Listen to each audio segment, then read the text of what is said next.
Hello दोस्तों, आप सभी लोगों का एक बार फिर से स्वागत है अपने YouTube channel NRJ online classes में। आज है 25 अगस्त। तो 25 अगस्त के जितने भी इम्पोर्टेंट क्वेश्चन बनते हैं उन सभी को हम लोग डिस्कस करेंगे और विथ डिटेल के साथ डिस्कस करेंगे। तो चलो शुरू करते हैं और देखते हैं पहला क्वेश्चन है कि किसने विश्व स्नूकर चैम्पियनशिप 2020 जीती है। तो किसने जीती है, ऑप्शन आप लोगों के स्क्रीन पर हैं। तो ऑप्शन जो हैं वह हैं पंकज अडवाणी, रीता सेन, रानी ओसुलिवान। तो आप लोगों को इसका जो राइट ऑप्शन बताना है। तो इसका जो राइट ऑप्शन है ऑप्शन नंबर सी, यानी कि रानी ओसुलिवान ने विश्व स्नूकर चैम्पियनशिप 2020 जीत ली है। रानी ओसुलिवान ने कीरेन विल्सन को 18-8 के स्कोर से हराकर वर्ल्ड स्नूकर चैम्पियनशिप 2020 जीत ली है। कितने से हराकर? 18-8 से हराकर वर्ल्ड स्नूकर चैम्पियनशिप जीत ली है। इन्होंने शेफील्ड के क्रूसिबल थिएटर में अपने छठे विश्व चैम्पियनशिप खिताब को जीता है। कितने नंबर के? छठे विश्व चैम्पियनशिप खिताब को जीता है। इस जीत के बाद रानी ओसुलिवान अब रेडर्न 1978 की 45 वर्ष में जीत के बाद विश्व स्नूकर चैम्पियनशिप के सबसे अधिक उम्र के विजेता बन गए हैं। तो कितने के सबसे अधिक उम्र के विजेता ये बन गए हैं। अब बात करते हैं अगले क्वेश्चन की। अगला क्वेश्चन है कि SBI के MD के रूप में किसे नियुक्त किया गया है। तो ऑप्शन आप लोगों को स्क्रीन पर हैं। ऑप्शन हैं अश्विनी भाटिया, आदित्य मेहरा, अशोक लवासा। तो आप लोगों को इसका राइट ऑप्शन बताना है। तो इसका जो राइट ऑप्शन है वह है ऑप्शन नंबर ए, यानी कि अश्विनी भाटिया को SBI के MD के रूप में नियुक्त किया गया है। मंत्रिमंडल की नियुक्ति समिति ACC ने अश्विनी भाटिया को भारतीय स्टेट बैंक यानी कि SBI लिमिटेड के प्रबंध निदेशक MD के रूप में नियुक्त किया गया है। भाटिया PK गुप्ता की जगह लेंगे। किसकी? PK गुप्ता की जगह लेंगे, यानी कि पहले PK गुप्ता MD थे जो मार्च 2020 की शुरुआत में सेवानिवृत्त हुए थे। वह देश के सबसे बड़े सार्वजनिक क्षेत्र के बैंक के चौथे MD होंगे, जिसमें अन्य 3 अरिजीत बसु, CS शेट्टी और दिनेश खारा जी हैं। अब परीक्षा की दृष्टि से जानते हैं SBI के बारे में। SBI की स्थापना 1 जुलाई 1955 को हुई थी। मुख्यालय कहाँ है? मुख्यालय मुंबई में है। और अध्यक्ष कौन है? रजनीश कुमार इसके अध्यक्ष हैं। नेक्स्ट क्वेश्चन है कि किसके तहत शोध को बढ़ावा देने के लिए नेशनल रिसर्च फाउंडेशन की स्थापना होगी। तो ऑप्शन आप लोगों के सामने हैं। ऑप्शन क्या है कि नीति आयोग की घोषणा के तहत, या प्रधानमंत्री भाषण के तहत, या राष्ट्रीय शिक्षा नीति 2020 के तहत, या इनमें से कोई नहीं। तो आप लोगों को इसका राइट ऑप्शन बताना है। तो इसका जो राइट ऑप्शन है वह है ऑप्शन नंबर सी, यानी कि राष्ट्रीय शिक्षा नीति 2020 के तहत नेशनल रिसर्च फाउंडेशन की स्थापना होगी। देश में गुणवत्तापरक शोध को बढ़ावा देने के उद्देश्य से नई शिक्षा नीति में नेशनल रिसर्च फाउंडेशन यानी NRF की स्थापना की बात कही गई है। NRF का लक्ष्य देश के विश्वविद्यालयों में शोध की संस्कृति विकसित करना है। देश में शोध और नवाचार पर होने वाले निवेश GDP का महज 0.69% है, और जबकि अमेरिका की GDP का 2.8% है। इजराइल में 4.8 है और दक्षिण कोरिया में 4.2% हिस्सा शोध पर खर्चा होता है। नेक्स्ट क्वेश्चन है कि दास व्यापार और उसके उन्मूलन की याद के लिए अंतर्राष्ट्रीय दिवस कब मनाया जाता है। तो आप लोगों को इसका राइट ऑप्शन बताना है। तो इसके जो ऑप्शन है वह है 22 अगस्त को, 23 अगस्त को, या 24 अगस्त को, या इनमें से कोई नहीं।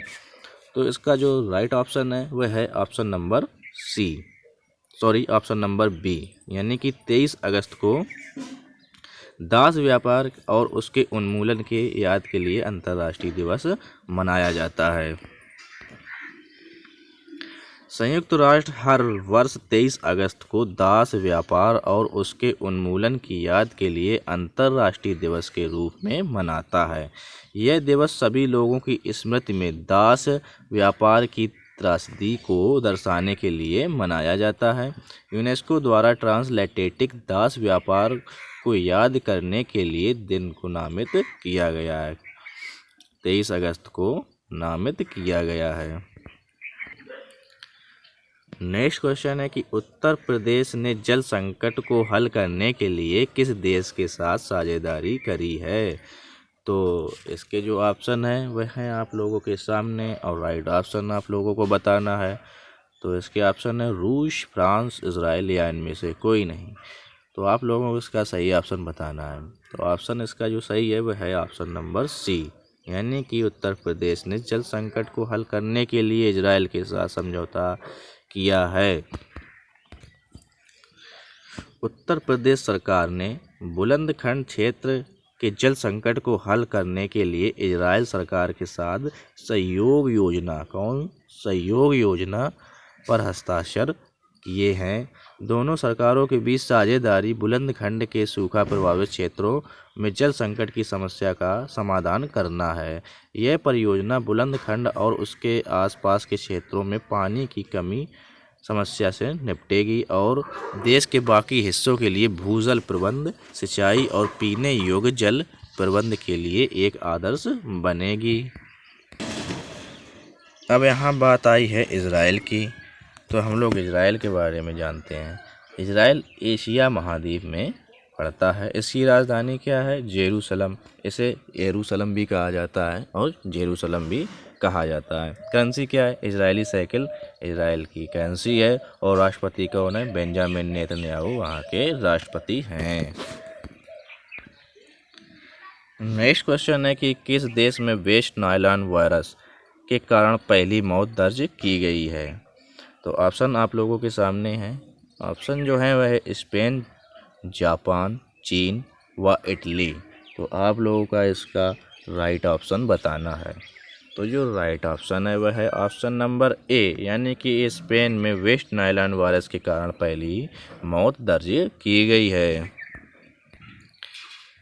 ये जो वेस्ट नाइल वायरस है वह किसके द्वारा फैलाया जाता है? वह मच्छरों के द्वारा फैलाया जाता है और स्पेन में अब तक 2 मौत हुई हैं। वेस्ट नाइल वायरस पहली बार कब देखा गया था? 1937 में युगांडा में खोजा गया था। यह पक्षियों में पाया जाता है तथा मनुष्यों में जो फैलाया जाता है वह मच्छरों द्वारा फैलाया जाता है। अब परीक्षा की दृष्टि जानते हैं स्पेन के बारे में। स्पेन की राजधानी क्या है? मैड्रिड। वहाँ के जो प्रधानमंत्री हैं कौन है? पेड्रो सांचेज वहाँ के प्रधानमंत्री हैं। मुद्रा कौन सी है? यूरो वहाँ मुद्रा है। आज का नेक्स्ट क्वेश्चन है कि निजी क्षेत्र द्वारा निर्मित भारत के पहले किस रॉकेट का सफलतापूर्वक परीक्षण किया गया है? तो ऑप्शन आप लोगों की स्क्रीन पर हैं। ऑप्शन जो है वह है पिनाका, भारत, देवदूत। तो आप लोगों का इसको जो है सही ऑप्शन बताना है। तो इसका जो सही ऑप्शन है वह है ऑप्शन नंबर ए, यानी कि पिनाका। यह एक निजी क्षेत्र द्वारा निर्मित पहला रॉकेट है जिसका सफलतापूर्वक परीक्षण किया गया है। निजी क्षेत्र द्वारा पूरी तरह से निर्मित यह रॉकेट है जिसे सेना द्वारा सफलतापूर्वक परीक्षण किया गया है। पोखरण के एक फायरिंग रेंज में पिनाका रॉकेट का परीक्षण किया गया है और सटीक निशाना लगाकर इसने वांछित परिणाम यानी कि अच्छे परिणाम हासिल किए हैं। रॉकेट का निर्माण इकोनॉमिक एक्सप्लोजिव लिमिटेड यानी कि EEL में किया गया है। यह भारत में निजी क्षेत्र द्वारा बनाई गई अपनी पहली तरह की मिसाइल है और पहले युद्ध में उपयोग की जाने वाली यह सामग्री भी है। नेक्स्ट क्वेश्चन है कि हाल ही में महाराष्ट्र के राज्यपाल भगत सिंह कोश्यारी को किस राज्य का अतिरिक्त प्रभार दिया गया है? तो आप लोगों के सामने इसके ऑप्शन है कौन कौन से हैं? केरल, गोवा, राजस्थान या इनमें से कोई नहीं। तो इसका जो राइट ऑप्शन है वह है ऑप्शन नंबर बी, यानी कि महाराष्ट्र के जो राज्यपाल हैं भगत सिंह कोश्यारी जी, इनको गोवा का अतिरिक्त प्रभार दिया गया है। गोवा के जो राज्यपाल थे सत्यपाल मलिक, उनको अब मेघालय का राज्यपाल बना दिया गया है, इसलिए वहाँ पर राज्यपाल अब अतिरिक्त प्रभार दिया गया है। भगत सिंह कोश्यारी जी को अतिरिक्त प्रभार दिया गया है। नेक्स्ट क्वेश्चन है कि शास्त्रीय संगीत के किस प्रसिद्ध गायक का हाल ही में अमेरिका में 90 वर्ष की उम्र में निधन हो गया है? तो ऑप्शन आप लोगों के सामने है। ऑप्शन जो है पंडित जसराज, कौमुदी महाराज या निशिकांत कामत। तो आप लोगों को इसका राइट ऑप्शन बताना है। तो इसका जो राइट ऑप्शन है वो है ऑप्शन नंबर ए, यानी कि पंडित जसराज का जो शास्त्रीय संगीत के प्रसिद्ध गायक थे, इनका निधन हो गया है। जो ऑप्शन में सी ऑप्शन है निशिकांत कामत, ये कौन है? ये एक निर्देशक हैं, जिनकी मूवी कौन थी बनाई थी? मदारी, जो इनकी फेमस मूवी थी। इनका हाल ही में निधन हो गया है। नेक्स्ट क्वेश्चन है कि वह देश जिसने बांग्लादेश की तीस्ता नदी परियोजना के लिए 1 बिलियन कर्ज देने की घोषणा की है, तो वह देश कौन सा है? तो ऑप्शन इसके आप लोगों के सामने है और उसका जो आप लोगों को राइट ऑप्शन बताना है। तो ऑप्शन जो है वह है रूस, चीन, भारत या इनमें से कोई नहीं। तो इसका जो राइट ऑप्शन है वह है ऑप्शन नंबर बी, यानी कि चीन ने बांग्लादेश की जो परियोजना है तीस्ता नदी, और उसके लिए 1 बिलियन कर्ज देने की घोषणा कर दी है। अब यहाँ बात आई है बांग्लादेश की, तो हम लोग बांग्लादेश के बारे में जानेंगे। बांग्लादेश की जो राजधानी है वह क्या है? ढाका बांग्लादेश की राजधानी है। करेंसी बांग्लादेशी टका है। प्रधानमंत्री शेख हसीना है और राष्ट्रपति कौन है? अब्दुल हामिद वहाँ के राष्ट्रपति हैं। गंगा नदी को बांग्लादेश में क्या कहा जाता है? पद्मा के नाम से जाना जाता है। बांग्लादेश भारत के साथ सबसे लंबी सीमा बनाता है। इसकी लंबाई कितनी है? 4996 किलोमीटर है। बांग्लादेश भारत के 5 राज्यों के साथ सीमा साझा करता है। कौन कौन से हैं? पश्चिम बंगाल, असम, मेघालय, त्रिपुरा व मिजोरम के साथ सीमा साझा करता है। अब हम लोग लगे हाथ चीन की भी बात कर लेते हैं। तो चीन एशिया महाद्वीप में स्थित है। कहाँ? एशिया महाद्वीप में स्थित है। राजधानी क्या है? राजधानी इसकी बीजिंग है। करेंसी रेनबिनबी और युआन है। और राष्ट्रपति कौन है? शी जिनपिंग वहाँ के राष्ट्रपति हैं। चीन और भारत के बीच इंटरनेशनल बॉर्डर लाइन का नाम क्या है? मैकमोहन। इंपॉर्टेंट है, ये आप लोगों को याद रखना है। कौन है? मैकमोहन है। चीन की सबसे लंबी नदी यांगसी और एशिया की सबसे लंबी नदी है। ये जो चीन की सबसे लंबी है और एशिया की भी है सबसे लंबी नदी है। इसकी लंबाई कितनी है? 6300 किलोमीटर इसकी लंबाई है। चीन की जनसंख्या दृष्टि से विश्व में पहले स्थान पर है। कितने? पहले स्थान पर यह है। फ्रेंड्स, अगर आप लोगों को ये वीडियो अच्छा लगा हो तो आप इसे लाइक करें, इस चैनल को सब्सक्राइब करें और शेयर करना ना भूलें।